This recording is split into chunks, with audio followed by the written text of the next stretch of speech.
छत्रपती संभाजीनगरमधनं। इथं शहरातल्या गुजराती कन्या हायस्कूल मधली मशीन तब्बल 1 तास बंद आहे आणि त्यामुळे मतदारांना ताटकळत राहावं लागतंय। 1 तासानंतर मशीन मधला बिघाड दुरुस्त झाल्यावरच मतदानाला सुरुवात झाली आहे। त्यामुळे आता इथं मतदान केंद्रावर मोठी गर्दी झालेली आहे। छत्रपती संभाजीनगर शहरातील गुजराती कन्या स्कूलमधलं मशीन 1 तास बंद होतं आणि त्यामुळं मोठ्या संख्येने मतदार रांगेमध्ये उभे राहिलेले होते। आजही आत्ता या क्षणात तीच गर्दी आहे। जवळपास तासभर हे सगळे मतदार ताटकळत बसले होते। मशीन आता दुसरी आणलेली आहे आणि आता मतदानाला सुरुवात झाली आहे आणि हळूहळू मतदान सुरू होतंय। इथे एक प्रतिनिधी आहे। मी इथला प्रतिनिधी होतो। मी इथं सर्वात अगोदर येताना आम्ही पूर्ण मशीन वगैरे चेक केली। तिथं नाही का आम्ही CRC पण केली।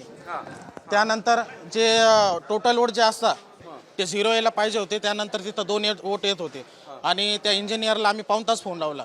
पाऊण तासानंतर ते आता आले, त्यांनी ती मशीन चालू वगैरे करून दिली। 1 तास झाला मला। 1 तास? हो, 1 तास मशीनमुळेच त्या मशीनला प्रॉब्लेम आहे।